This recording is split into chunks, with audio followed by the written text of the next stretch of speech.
George Zimmerman has been acquitted of all charges against him, but the NAACP says this case is far from over. Now they are calling for the Justice Department to investigate. The Justice Department, of course, already has a civil rights violation investigation open into this. Joining us now is radio talk show host David Webb, who's been following this case from the very beginning.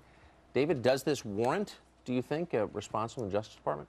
No, it doesn't. Actually, it warrants an inspector general taking a look at the activities of the Justice Department so far in this case, especially when it comes to the CRS unit.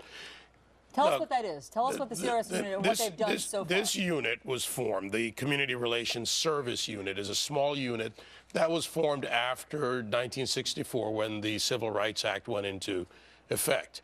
Their job and their charge, and I want to be really clear about this for the American people, when you look at this unit, they're charged with, and I quote, and this is from their website, preventing and resolving racial and ethnic tensions, incidents and civil disorders, and in restoring racial stability and harmony, not in picking a side, which is what they did when they went down there from March 25th to April 12th, and in 7 different incidents, paid for rallies, paid for transportation, facilitated meetings that led to the firing of Chief Bill Lee. They picked a side. Paid for rallies, anti-George Zimmerman rallies. Anti-George Zimmerman rallies. This is not supposed to be the actions of our highest law enforcement office or any of its units, which, by the way, report to the president. And we have Eric Holder, a very politicized Department of Justice now, not the professionals who work there, but a department and Eric Holder that is clearly in how they act towards the new Black Panther Party,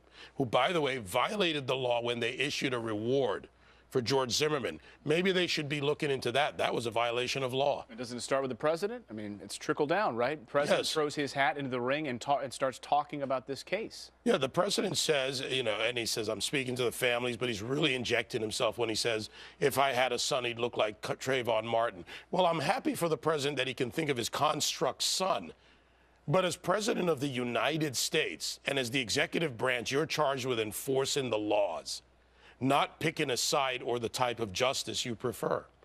So what's the possible justification for the Obama administration using tax dollars to support anti-George Zimmerman rallies? Well, think about what the tactics are of the left. You separate people into groups. For Hispanics, this is what matters. For women, it's the war on women. For blacks, it's redistributive justice. The Warren courts didn't go far enough, according to the president, whatever the case may be.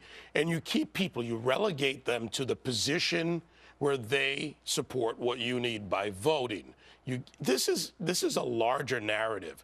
And I'm asking Americans to go wider and pull back and look at the overall operation, if you will, for the past 5 years of this administration and of those that support it.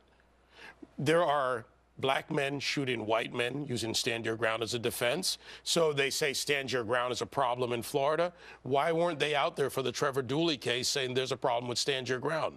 There are 5 people killed in Chicago since Wednesday, 24 injured. There is a tragedy with over 70 people in Chicago, black people shot and killed, regardless of who killed them. Failure of leadership by Rahm Emanuel, failure of the top police leadership, and then the media. Where is the media that's frankly complicit in some quarters?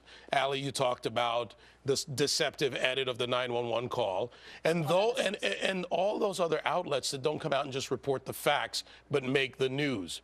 As Americans, we need to reject this kind of behavior, and we need to reject it openly, not what's going on in Oakland. That's not a rejection. That's actually anti-justice and due process. David Webb, thanks so much for being here with your perspective. Appreciate it. Great to talk to you. Thank you.